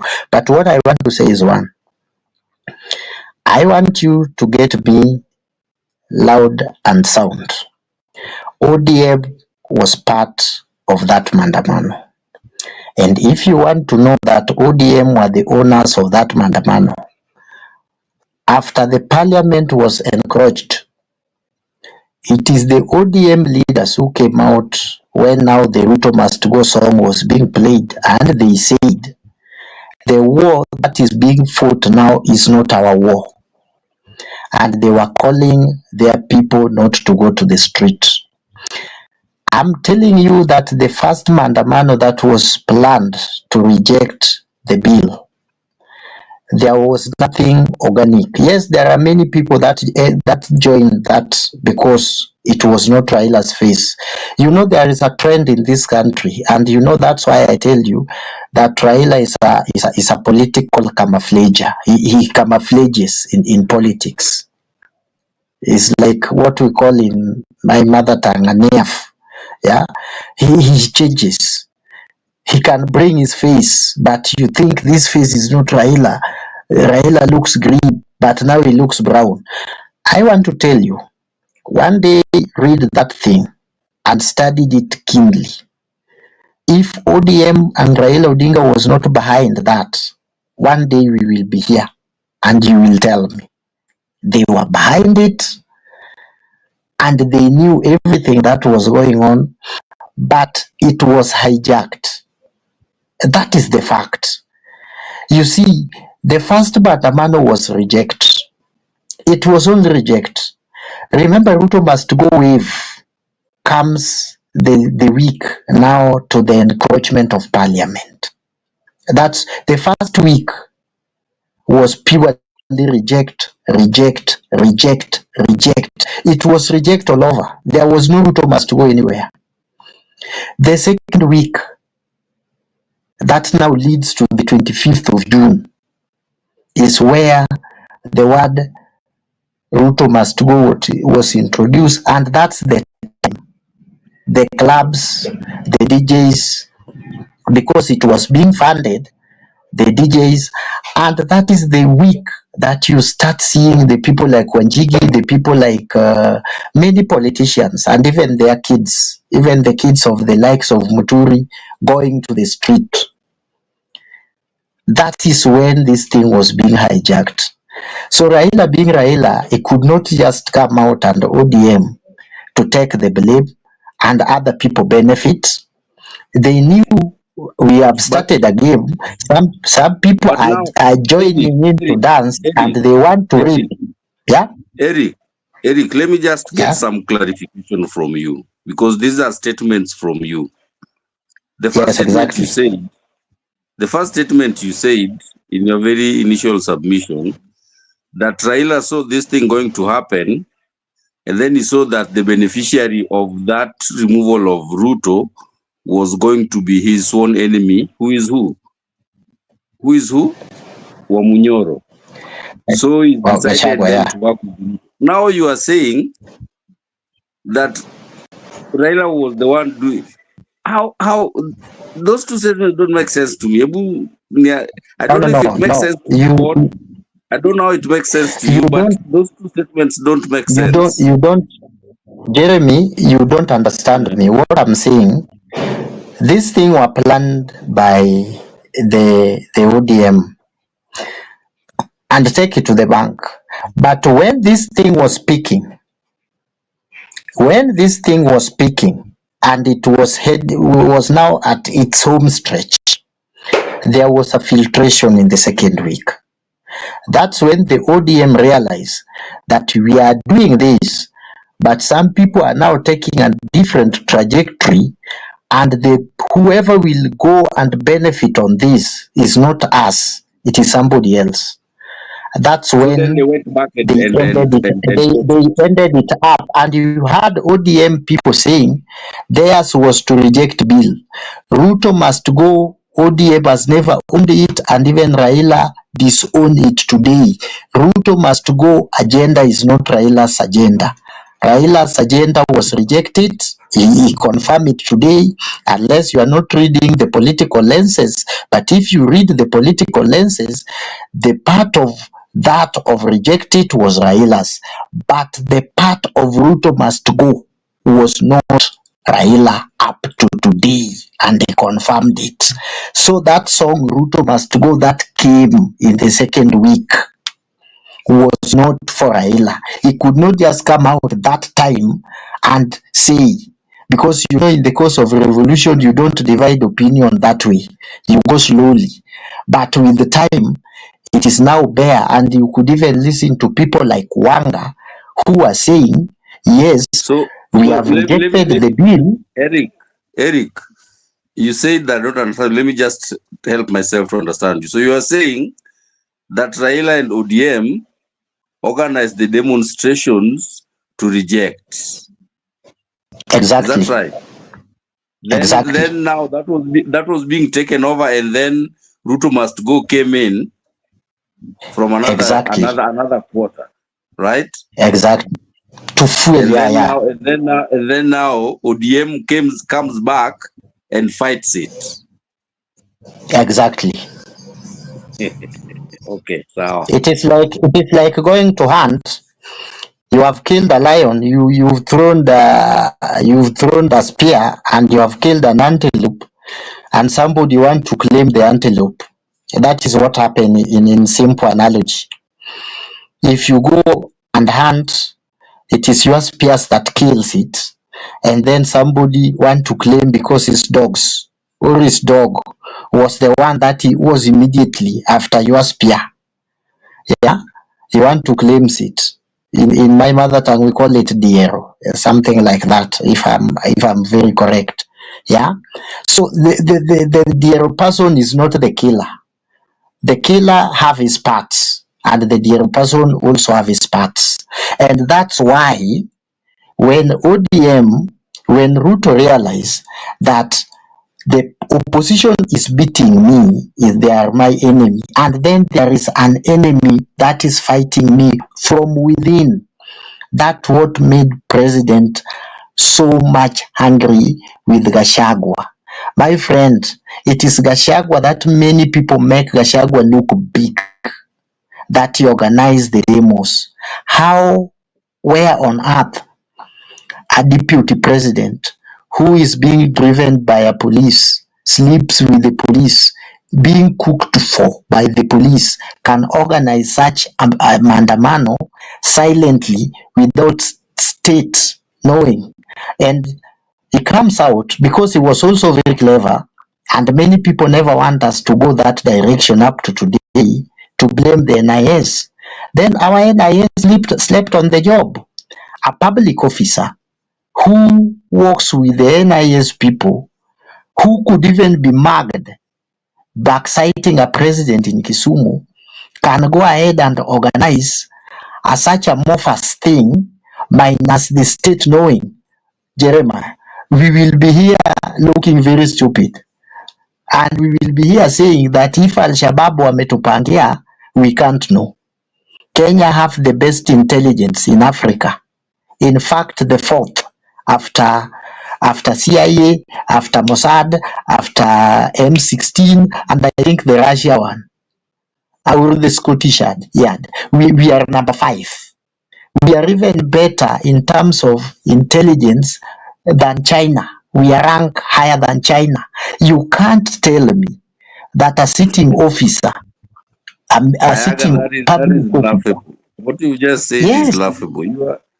Are you what, just talking, or you really have facts to back that so, but intelligence what you are I, saying? but what I, yes, we are ranked. You can ask Google, or you can do whatever research you have. We are number 5, or if not number 5, number 6. Yes, we are ranked ahead of China for your reason, for your information. In terms of intelligence wise, our intelligence apparatus in Kenya is the best in Africa. Yes, we are even ahead of countries that you think are ahead of us. Kimaendeleo. Google or do your research or ask anybody, and then come here and tell me Ayaga you are lying. So that is what I'm saying. We have the best intelligence. Remember, let me give you an example for your information. If you doubt our level of intelligence, let me tell you, do you know our intelligence crash Al-Shabaab? Remember the same Al-Shabaab walitwanga watu wa America mpaka waka withdraw Somalia. Remember that. It is our intelligence that when they joked with us, cracked them down, we went and even delivered Kismayu.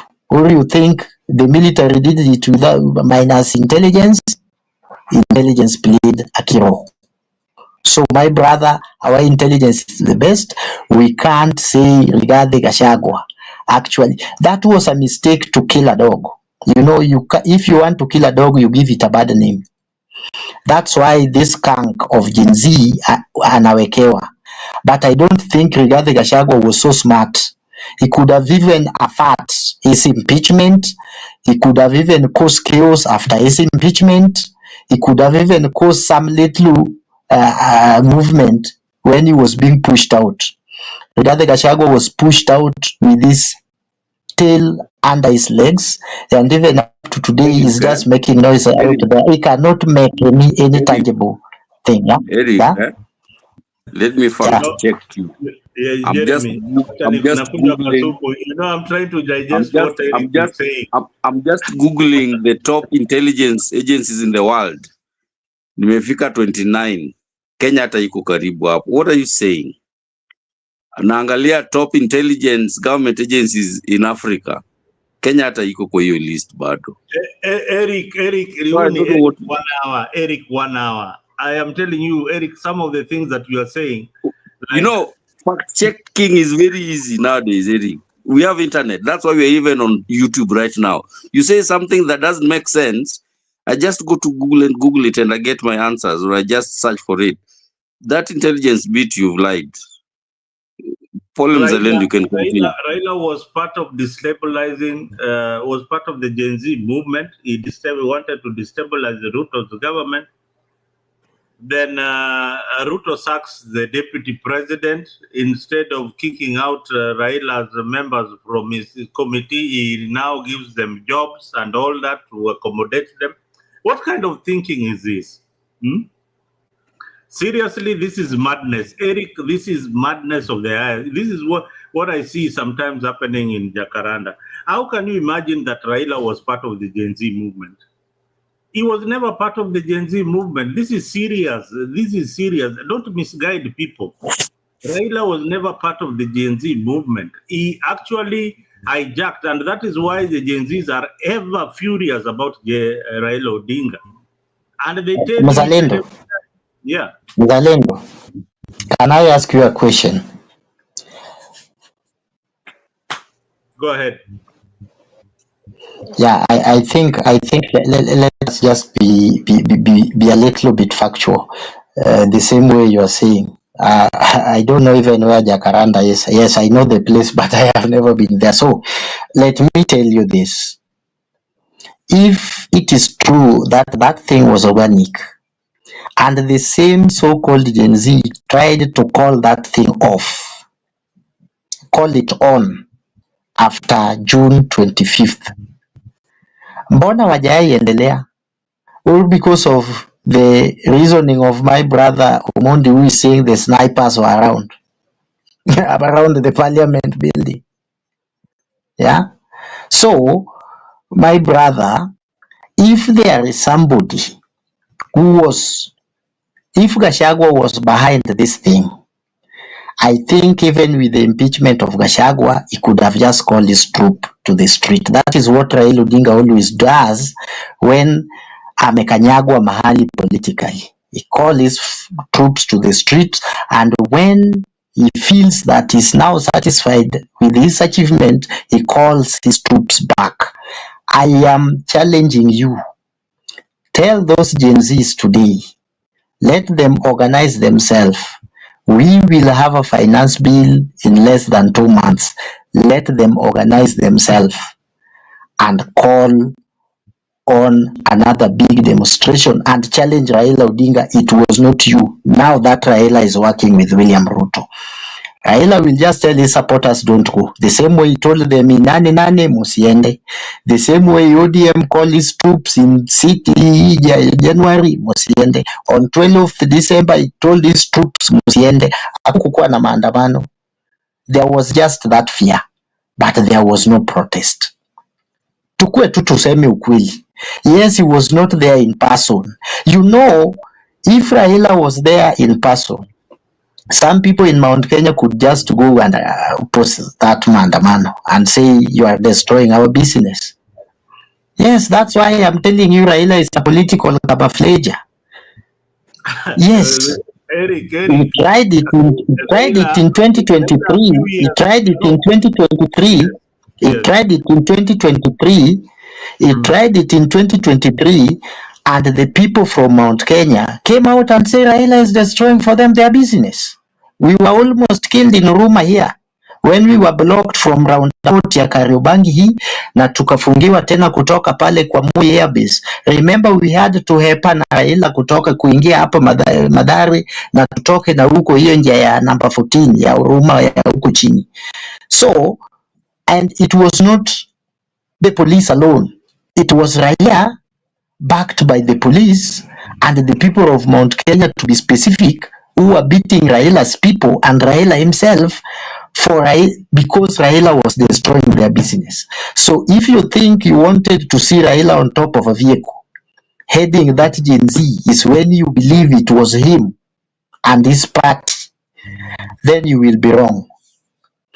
And I think that is what will happen at the tail end if Ruto fails to actually make his commitment true to ODM. Raila will not be on the street. Raila will just do his things and release his troops like Babu Owino and the rest to the streets. And I think you will see fire. Thank you.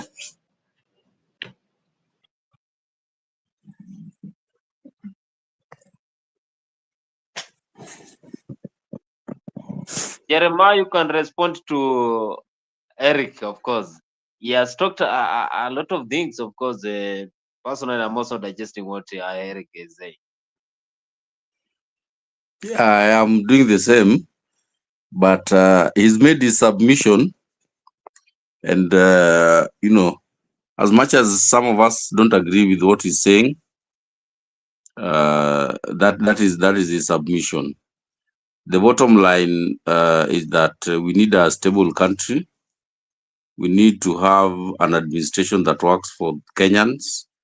We need to have a government that is progressive, that makes the country move forward. And to be honest, that administration is not the current Ruto administration as it's constituted, as it's operating. How we make that change happen is where a lot of Kenyans now have divergent opinions, right? For example, there are people who believe that Raila should not have shaken hands, joined forces with Ruto. Some are okay with it. There are some who say, this, some say that. So that is where the opinions differ on how we need to change the course. But one thing that we all agree on is that this administration is not moving us in the right direction, and we need to change it. So that much I believe. And I think we've been going for long. I have to go to church in the morning, Bon. I don't know if I'm allowed to leave. And then we'll be here tomorrow. Yes, thank you, Jeremiah. Of course, I know tomorrow here in East Africa is 23 minutes past 1 p.m. Yes, tomorrow is on, today is on Sunday. For those who go for the fasting service, the likes of Jeremiah, we wish you well. And of course, you pray for country Kenya, so that we can also get a leader who will transform, so that Kenya can match South Africa, for example. Because whenever I watch what is happening, what is happening in South Africa, then I wonder when will Kenya match with the streets of Cape Town and Johannesburg.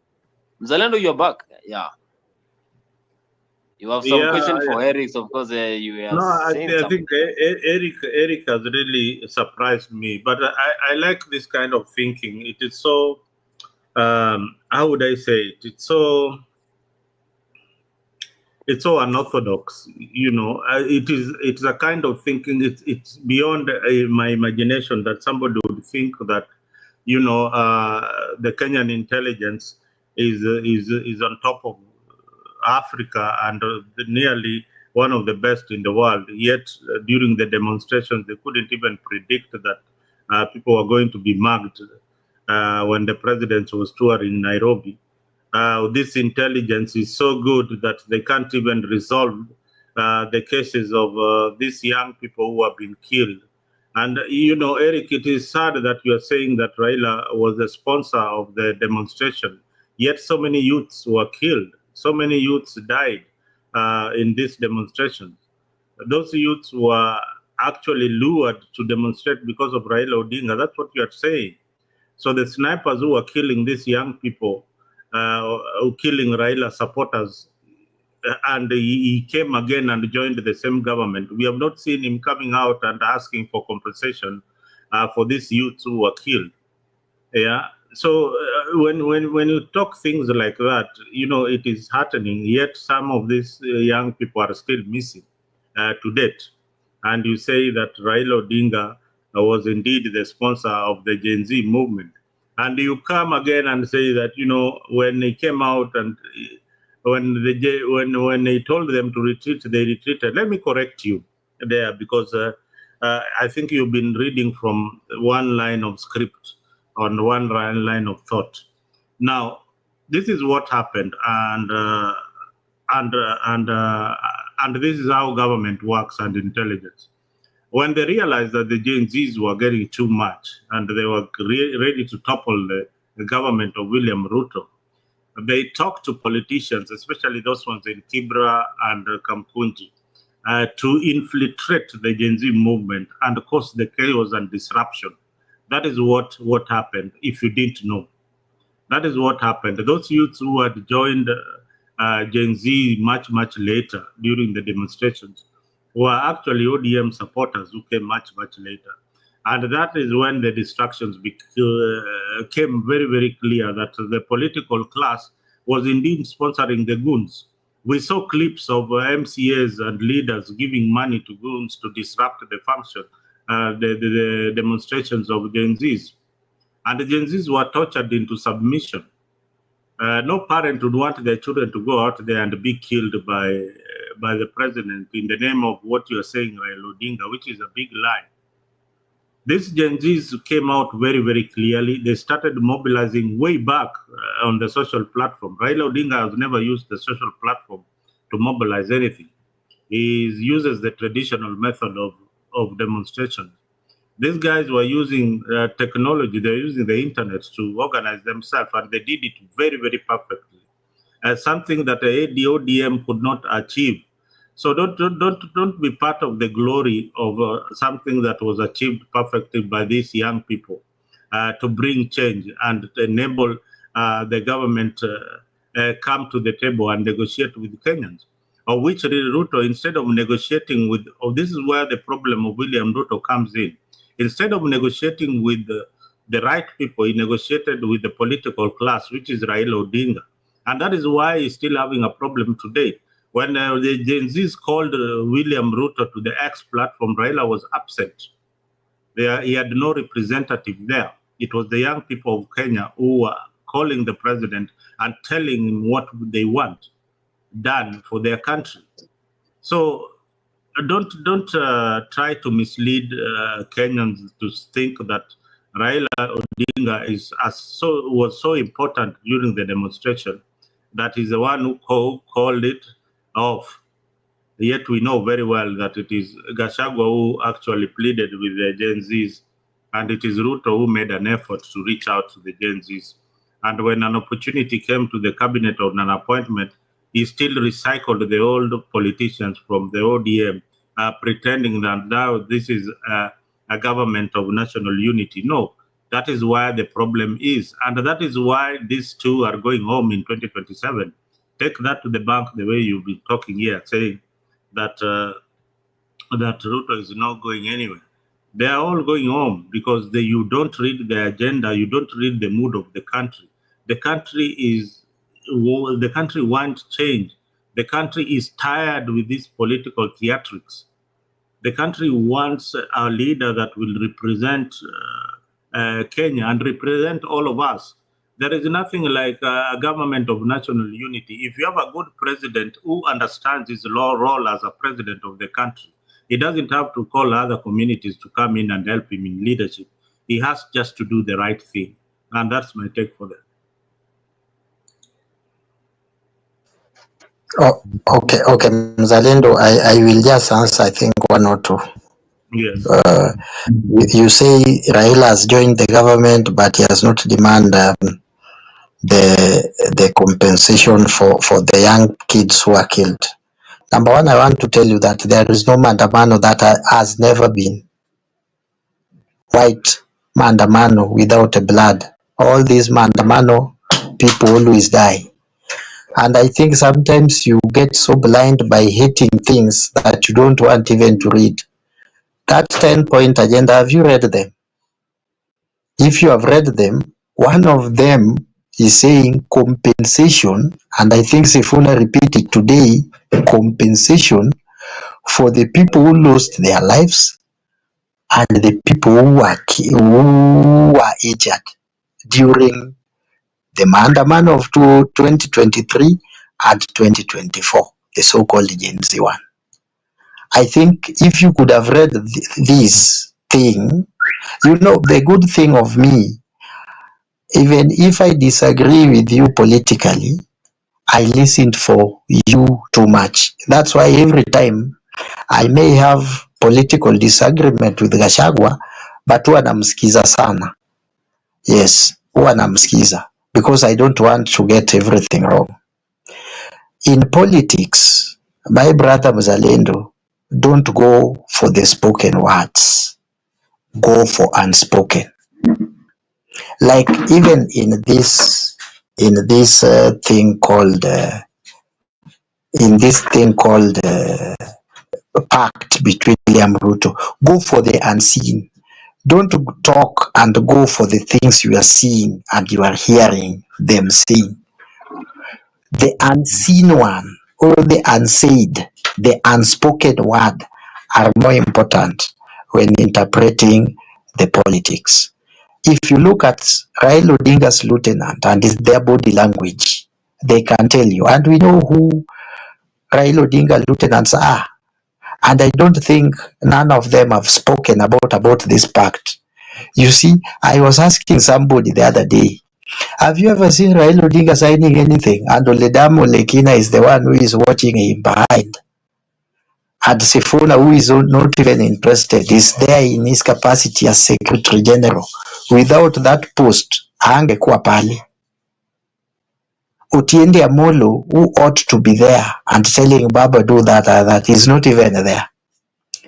Paul Mwangi, who has always been with Raila since even when Raila was signing MOU with Moi, with Kibaki, who was not there. You are going for sycophant. You want to listen for sycophant like Junet Mohammed. If Raila Odinga wake up tomorrow and say, I'm done with Ruto, it is the number one person who will make that noise that we are done with you is Aladwa, is Opondo Kaluma, is Gladys Wanga, and Junet. Now look at the people who can have a stand, like Babu Owino, like Paul James Orengo, like even Anyang' Nyong'o is not even interested. He just gave his point, and he told us in Busia that listen for what Sifuna is telling you. If I look here, uko mbele naona Sifuna. Even Osotsi, who is a party leader, deputy party leader, was not there. Even Joho, who is a party leader, was not there. My brother, let us have some political lenses and always look for the unsaid, the unseen, and the unspoken words or things in any political arrangement. Kuna mtu anachezwa mahali. Na huyo mtu anachezwa in a way that we don't want that person to blame anybody. He signed that thing. That thing was signed, and it is them who will break that covenant. And then we will say we tried our best to hold your hand when you are down, and you refuse, so we are done with you. Uko mbele, si hapa. So that is a political predictability that I have on my side. Because I know Raila Odinga. I know the people who can speak for Baba. Not Opondo Kaluma, not Gladys Wanga, can't be Junet Mohammed, can't be Aladwa. But I know very few people, even from where I come from. I can tell you, if you get so and so speak, study the body language, listen for what that guy is saying. If Raila Odinga took a position and you try to cross his position, he always go with you head on. And this time, people are saying Baba has taken a position. It is a belief the same way you believe Raila was not part of the Gen Z, and me I believe the otherwise. It's the same way you believe Raila Odinga has now betrayed people of Kenya by joining the government.